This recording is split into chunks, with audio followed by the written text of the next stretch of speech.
Welcome to an episode of Palmer Village's Palmer Voices, a personal story project preserving artifacts and diverse personal accounts of life in the villages of Palmer. Stories of ordinary people are extraordinary. The history, the stories, and the artifacts from each village over the decades are what make Palmer unique. Brought to you by the Palmer Public Library, MPAC TV, and other local organizations. Funded in part by grants from the Leo S. Walsh Foundation and the Palmer Cultural Council, a local agency, supported by the Mass Cultural Council, a state agency. We hope you enjoy this Palmer story.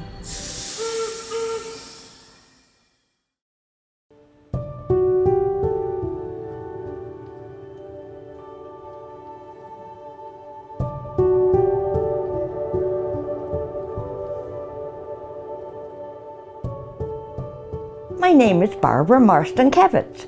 My maiden name was Solomon, and I am very happy to share the memories that I have having been born almost 89 years ago in this very same residence that you're filming this at, upstairs in the bedroom on October 15th, 1934.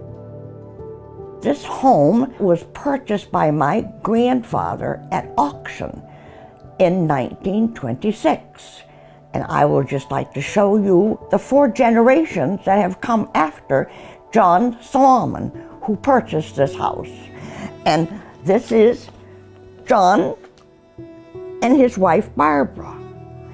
They were married in 1903. Their first son, my father, was born in 1904. This is Stanley, my father, with his wife Mary, my mother, married in 1925. My wedding with my husband Alex. And then going down again, my oldest son, John's wedding picture with his wife Randy. 4 generations. I'm very proud.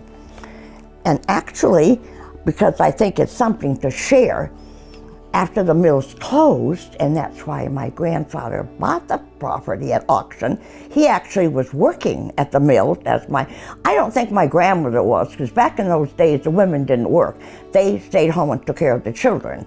But they lived in this house before they purchased it. And my grandfather became a cobbler or shoemaker. This is a picture of my mother and my grandmother with shoes that my grandfather made. And this picture was taken in 1924. A treasure. I'm glad to share that with you.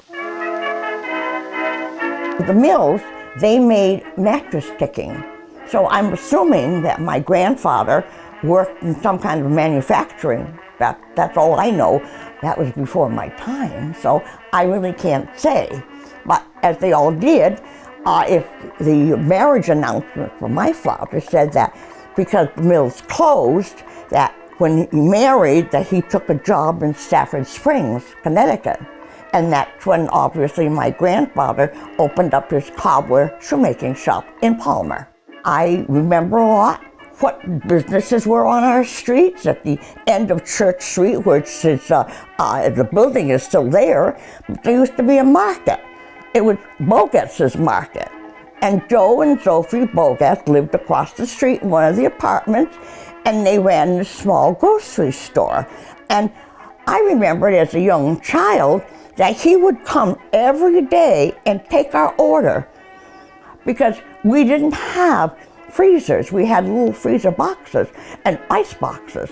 So every day he came and took our order and delivered it in the afternoon.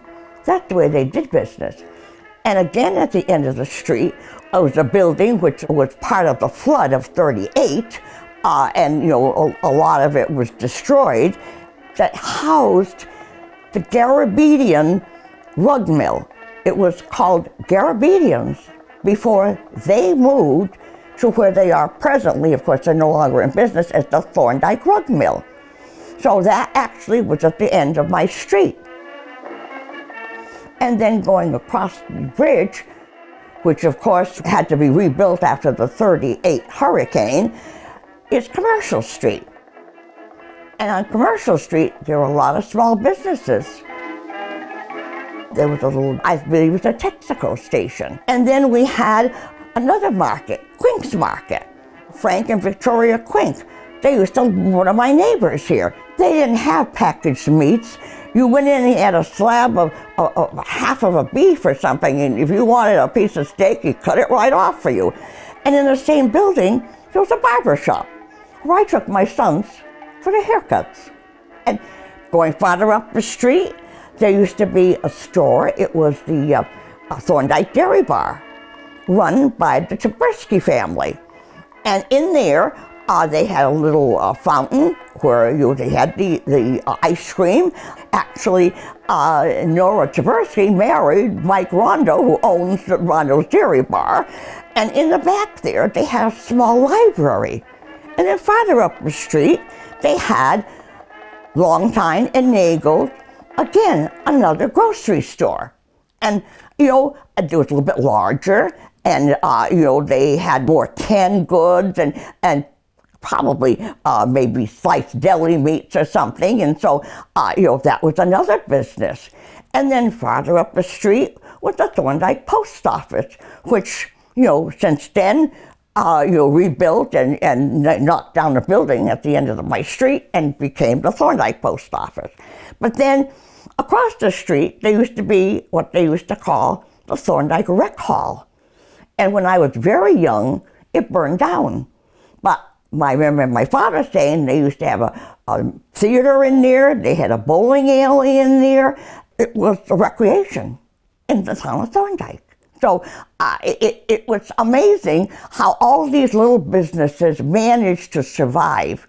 We had no big box grocery stores. They walked to pick up their groceries. But then that's not the end of it. We used to have what used to be the Thorndike Cafe, which was run by the Solomons, no relative. They ran that with a little Polish food there and little Polish music and whatever. I remember going there when I was first married. And then yet farther up the street, would you believe, there was another market. And he really specialized in meats. It was amazing that all these businesses in our little town of Thorndike existed. And, they educated their children.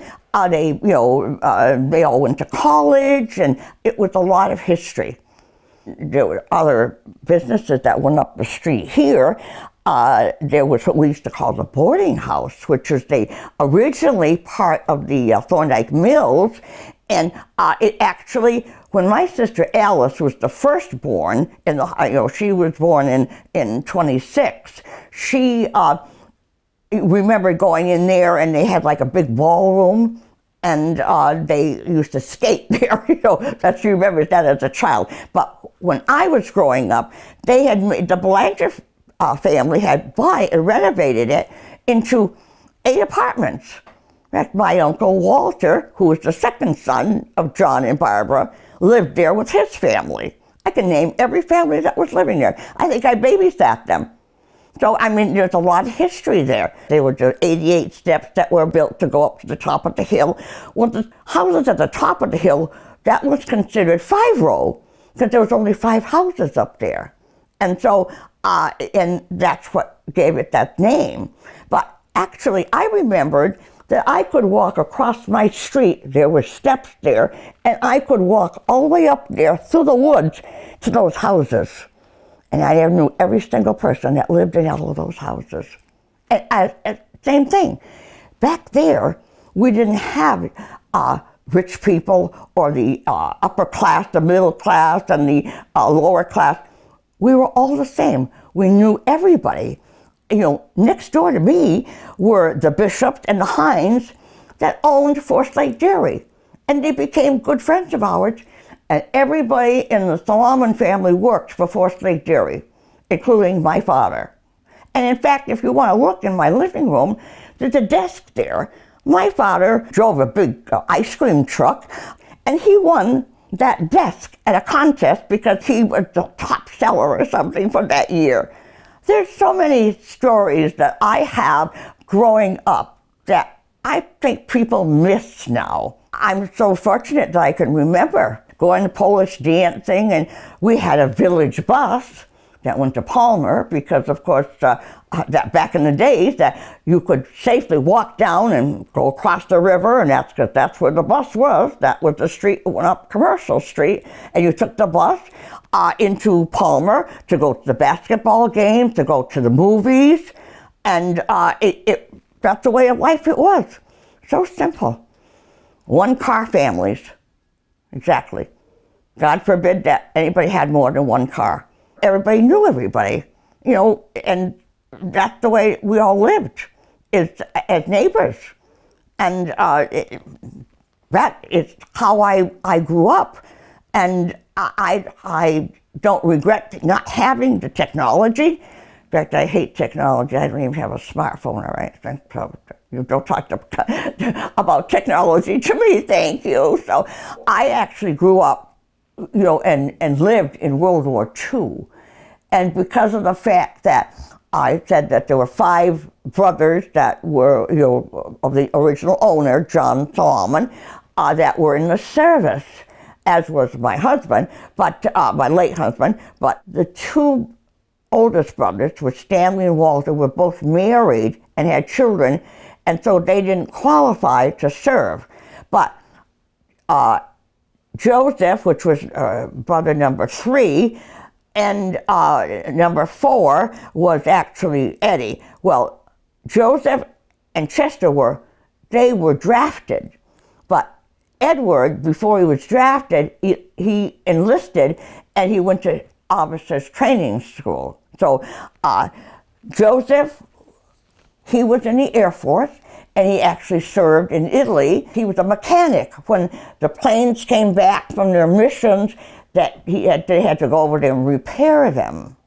And of course, Edward was an officer, so he didn't actually see any action. But Chester, which was the youngest of the boys and was drafted, he served with the 29th Infantry Division in the invasion of Normandy. And unfortunately, whether it's the company or battalion, he was one of 4 survivors. That's all.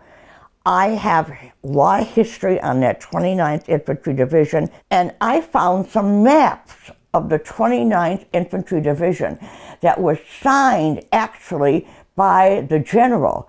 But the maps are done like in comics. And I have them in my closet there. I just really came upon them last month.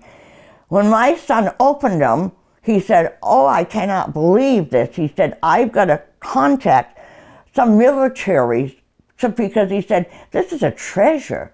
So I have a lot of memories of when the war was going on. I was pretty young. I was born in 34, so don't forget that you went on 39, 40, 41, 42. And in order to find out where my uncles were, we would go to the 5-star theater because they would have movies, but then they would have like a half hour of news about the war, hoping that we would see something that maybe, because the letters that I have from my uncles, they're all censored. And that's another story. I have a whole file of letters that my uncles wrote home that I found in boxes downstairs within the last few months years ago. Everybody wrote pen pal letters to the people in the service. I have letters that the Bishop family turned over to me that my uncles wrote to the bishops who owned Forest Lake Dairy while they were in the service, just to check up with them. And so I have so much memorabilia. I just hope that eventually one of my grandsons asked me what it was like to grow up, I believe he said, in the Vietnam War. And I said, actually, Alex, Vietnam War, I wasn't really that involved with knowing anybody that was serving, but I said, I can tell you a lot about the Second World War. So that was one of the things that I'm saving all the articles. I have them upstairs of when my Uncle Chester was interviewed, like 25th anniversary of the ending of the war and everything. He never, ever said one word to us about his years of active service. That's how bad it was. And it was only because he was interviewed by the Springfield papers that we read about it. And we were amazed. And of course, my husband was in the Battle of the Bulge himself. So, unfortunately, he died at a young age because the trauma of going to war at 18 was not good for him. Unfortunately, I do have two wonderful sons. Unfortunately, he had a lot of problems in his life, but he actually, all the people in our villages, their recreation was playing ball. We had the greatest ball players. My husband was scouted to play in the major leagues. He would have gone to sign a paper, but he was drafted. So there you go. There's a history right there. So, what does he do? He never did anything except hit a ball, and then he had to kill people. It was not a good choice. But he lived a good life. He was 54, but too young to have to leave this earth, but that's the way it is. Left me with two wonderful sons and 6 grandchildren. I remember really back in the days before there was a gazillion cars, we used to play baseball or whatever you would call it out in front of my house. You're right in the middle of the street with my uncles and all the neighbors. We didn't have baseball bats. We had sticks, and we had more fun just playing like that.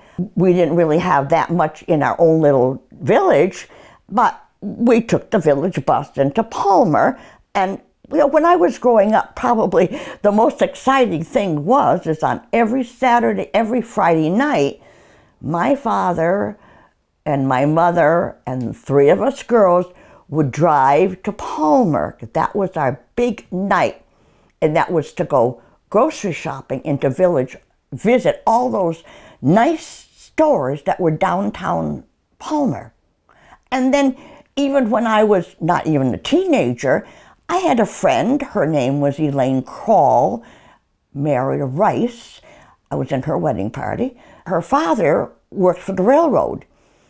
We would take the bus to Palmer, get on the train. We had free passes and go by train to downtown Springfield. And that was a part of my natural life. We just did that all the time. That's before it was a steaming tender. And there was, the trains that stopped in Palmer. And then again, on Saturdays, my father, we would all dress up because back in those days, you didn't wear the jeans and whatever because I don't think did they invent the jeans back then? I'm not sure. But it was, you dressed up and you went downtown Springfield. All those stores with the Steigers and the Forbes and the Peerless and unbelievable. And the tea rooms at the Johnson's Bookstore tea rooms. And they had a theater, a live theater, Court Square Theater.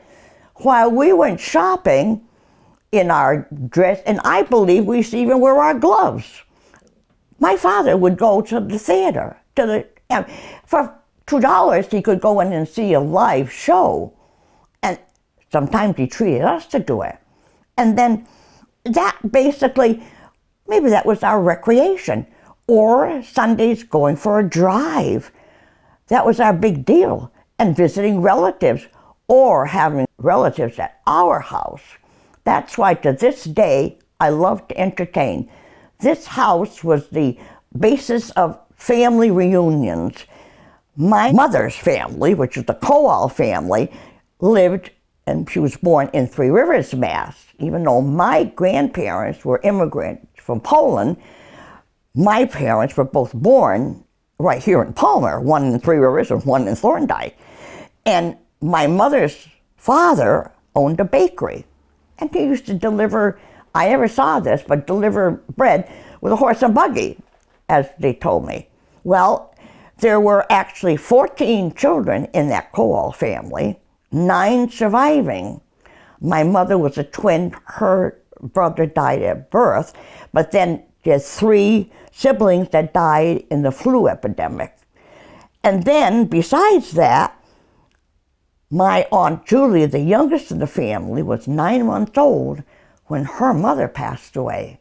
And so my grandfather remarried shortly thereafter because he had 9 children to bring up. However, my mother and father were already married, so she took in some of her siblings. I always grew up with a bunch of people living in my house. I don't even know where they slept. Well, we had a 3rd floor, of course, which was used for boarders many years ago, and it was always a house full of company. The family would come dutifully every Sunday to visit. 1 hour they would visit. The house is still in front of Ambeth, right in Three Rivers, and they would always congregate here. We didn't have money, but we always managed to throw something together for a meal. And, we had a Polish bakery down the street, and Sunday afternoons they baked that Polish rye bread, and that was, a staple. You'd go down and buy a couple of loaves of Polish rye bread, come back home with the butter, and that's exactly what you would have, for a meal, and that was a treat. We would fight for the heel, believe me. My mother actually, unfortunately, died at a young age. She had health issues, never knew it. And then back in our day, when things were financially not the best because of, the Depression and all these other, good things or bad things that happened, my mother was a seamstress where she knew how to sew, and so she would make things and barter for them. Don Mesha, which is manager of the S.K. Ames Butter Store in Palmer, if you're familiar with that. I am, because they used to sell their products by the slice. You didn't go down and buy a jar of peanut butter or a pound of butter. You bought it by the slice, or by an egg, because you couldn't afford it. The Mesha family lived on the top of the hill, and he had 2 or 3 children. My mother would sew their clothing. In response to that, he would bring us maybe 5 eggs, because there were 5 of us. He would maybe bring us a little slab of butter. They'd deliver milk to your door. You washed out the bottle, and you put it back out in that nice metal container, which I still have down cellar. Which my father was a milkman also, and that's the way we did.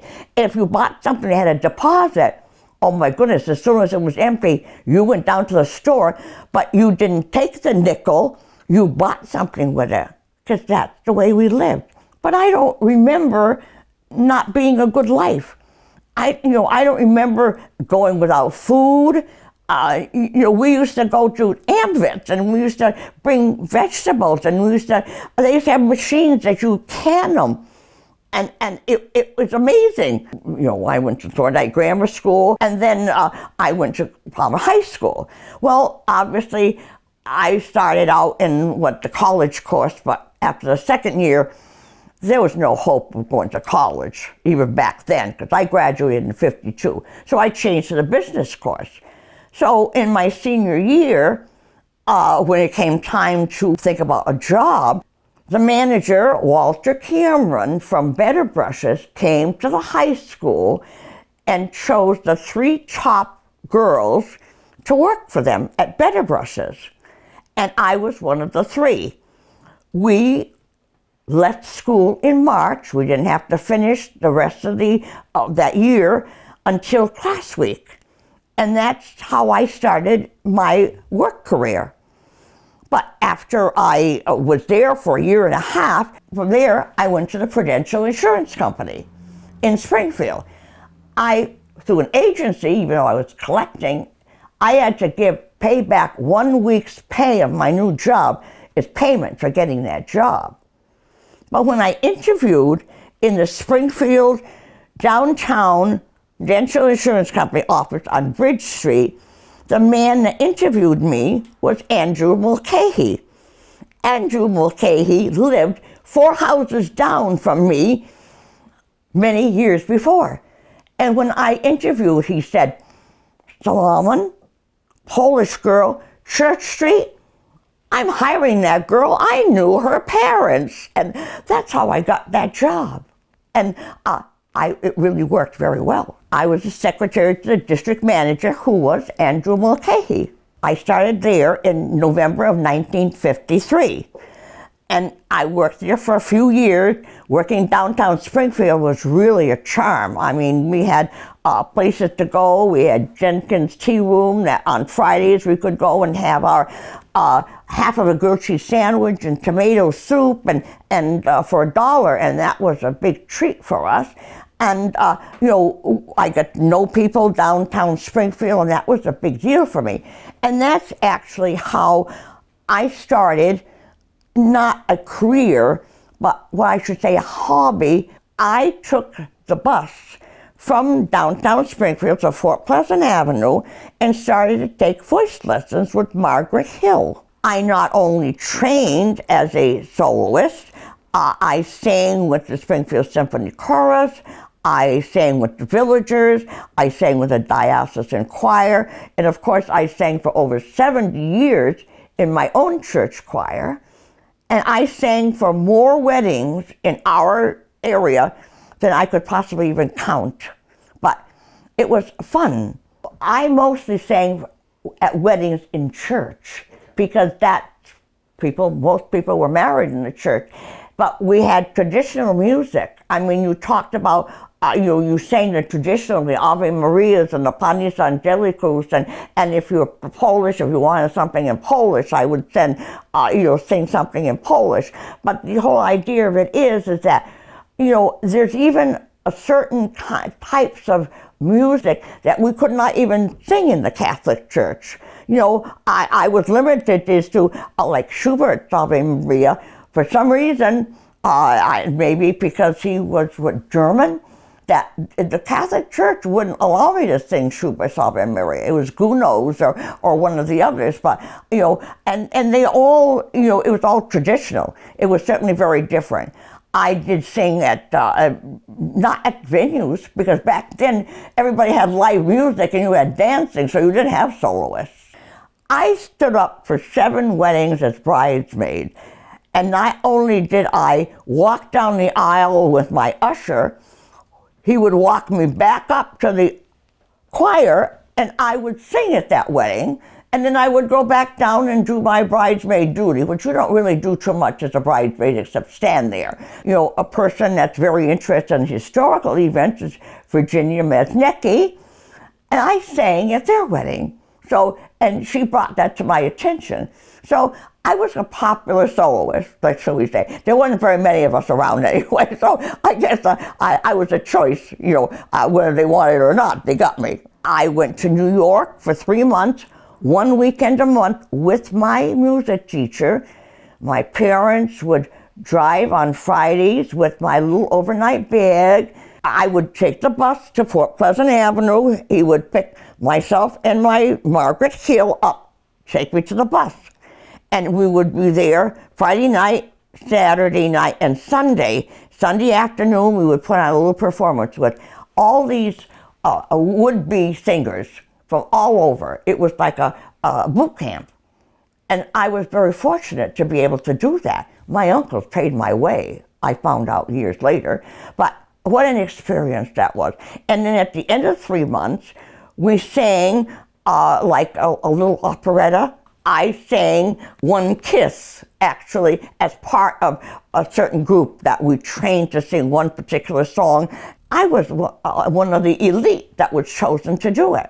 The same thing with the Springfield Symphony Chorus. I had to audition.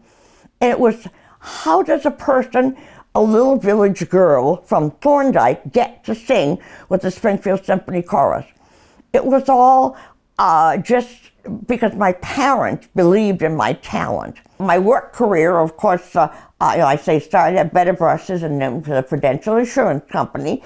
And then, I was married in 1961. And then my first son was born in 1962. And of course, back in those days, you didn't take a maternity leave of absence. You left your career, start a career as motherhood. So that's what I did. I left, and then I had a second son. And then a few years later, I went back out to the workforce. But actually, I went to work part-time, and I worked for Thorndike Moving and Storage as the bookkeeper. My sister was friendly with Irene Thorndike. My sister Alice said, my sister Barbara is looking for a job, and she was always in accounting. She was always good in math and whatever. So I started working for them part-time, and they were agents for Smythe Van Lines. That was the years when Westover Field was an active military base, and the business, I'm telling you, was unbelievable. People transferring to Westover, and all the moves that they did across country. And we had a big warehouse there where, if the people weren't transferred yet, they had no housing, they would store their furniture at Thorndike Moving and Storage.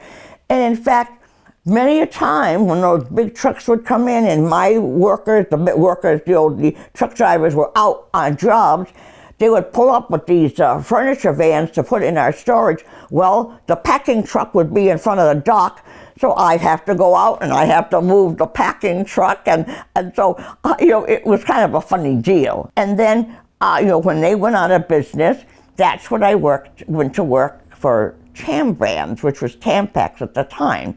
And it was only because Dick Fontaine, when I went to apply for the job, he mentioned that he knew somebody that worked for Tam Brands. He said, "You won't get a better worker." So I actually went to work in the payroll department, and I upgraded myself. I did benefits with human resources because I had worked for an insurance company, so I knew all about insurances and whatever. And then I became what they call a payroll tax specialist, which meant that all the millions of dollars of taxes that had to be paid, I was responsible for making sure that they got paid. That was back in the days when you ordered a check to be mailed to the different states, whether it was for unemployment. Don't forget, we had Tam Brands in itself, or Tampax back then. We had the Palmer, which was the main plant. And then you had one in Rutland, Vermont. We had one in Claremont, New Hampshire. We had one in Auburn, Maine, which is still in existence by Procter & Gamble. And then we had one in Sparks, Nevada. Besides the home office, which is in Lake Success, New York. So I was responsible for actually making sure all the taxes were paid, and that's before things were computerized. It was a challenging.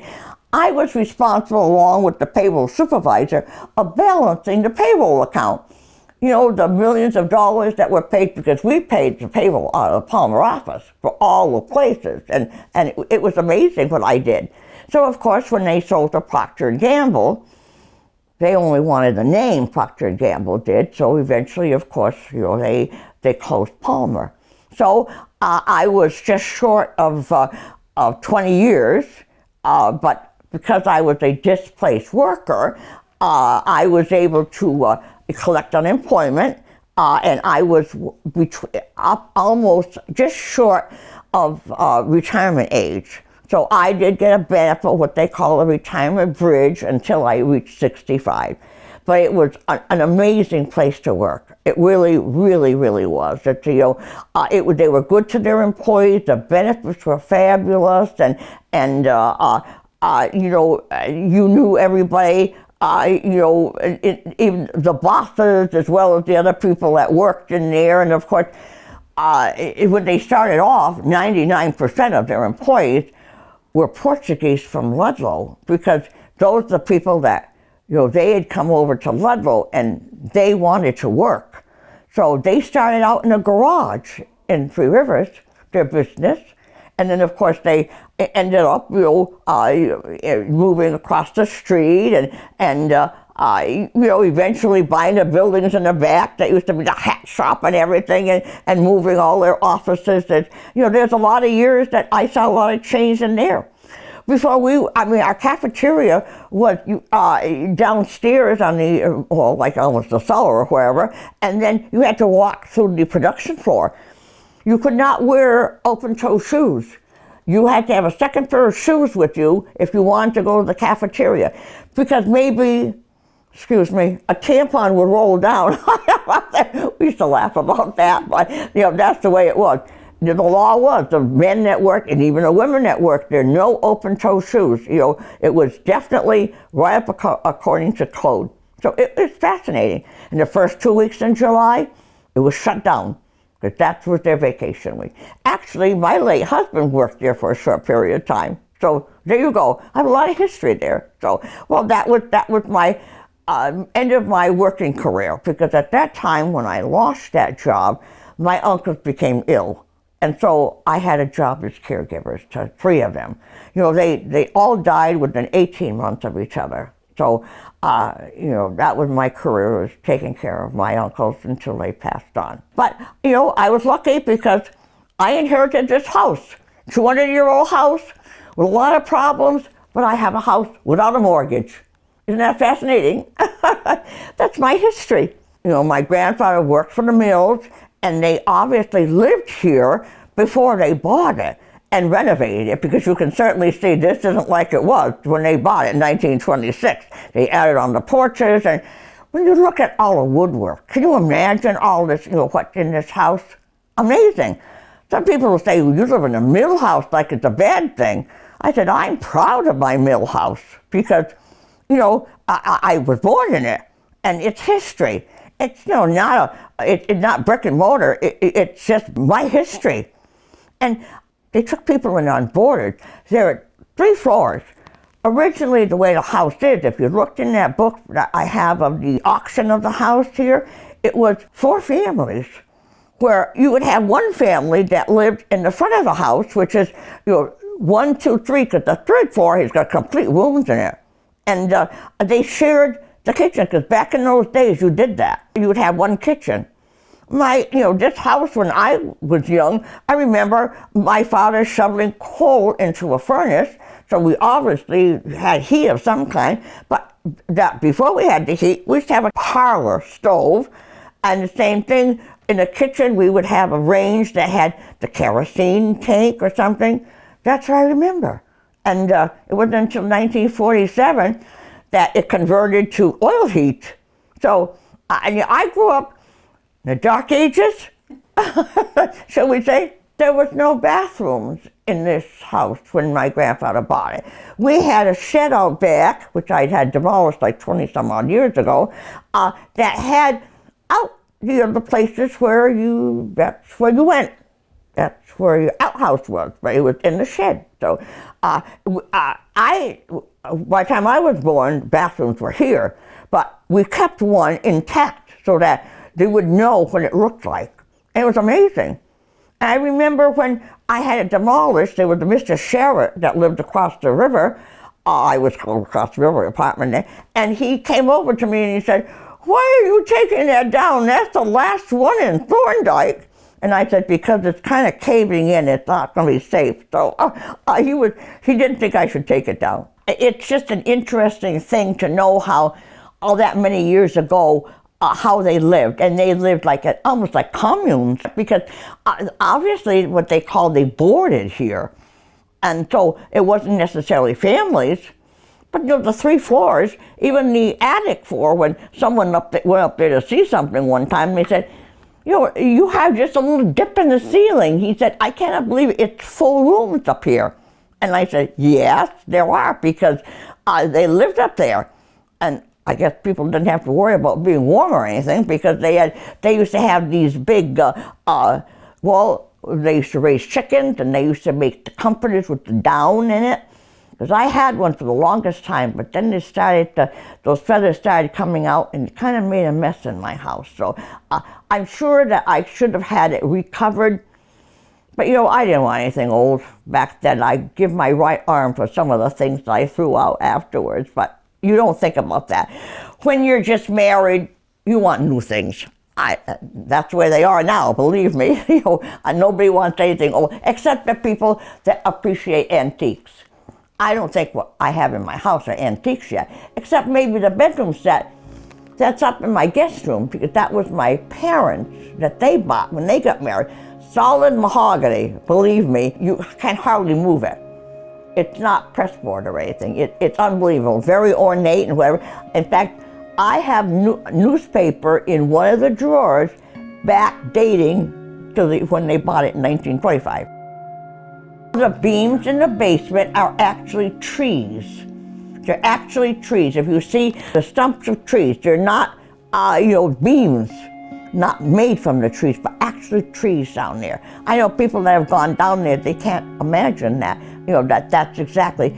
I don't think this house is going anywhere.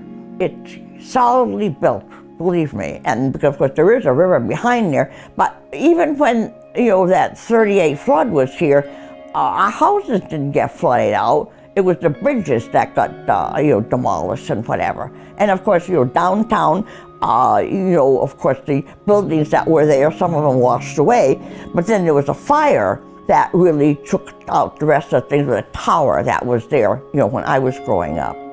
My father never went far. He passed away in this very same house in 1984. So what can I say? It was, definitely did his duty to our town. My father was a commissioner of the water department. My father actually was responsible for the bookmobile. My Uncle Eddie was the veterans agent for 20-some odd years in the town of Palmer. I was a poll worker for 30-something odd years.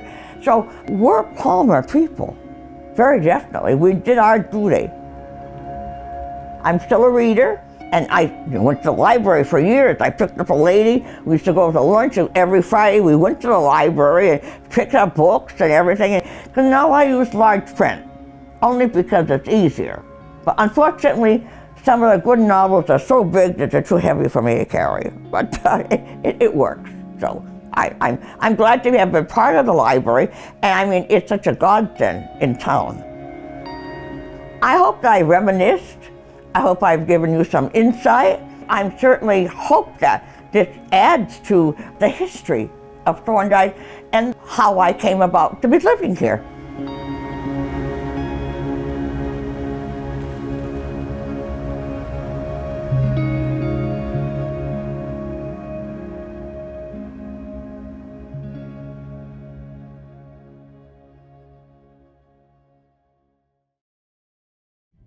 This has been another recording of Palmer Village's Palmer Voices, brought to you by the Palmer Public Library in collaboration with the Leo S. Walsh Foundation, MPAC TV, Palmer Historical and Cultural Center, Palmer Historical Commission, Palmer Cultural Council, Mass Cultural Council, and Elbow Plantation Historical Society. To become a part of tomorrow's History Today, contact the Palmer Public Library to share your Palmer story. If you know someone whose story should be preserved, we'd love to hear about it. For more information, visit our website at palmerlibrary.org/palmervoices.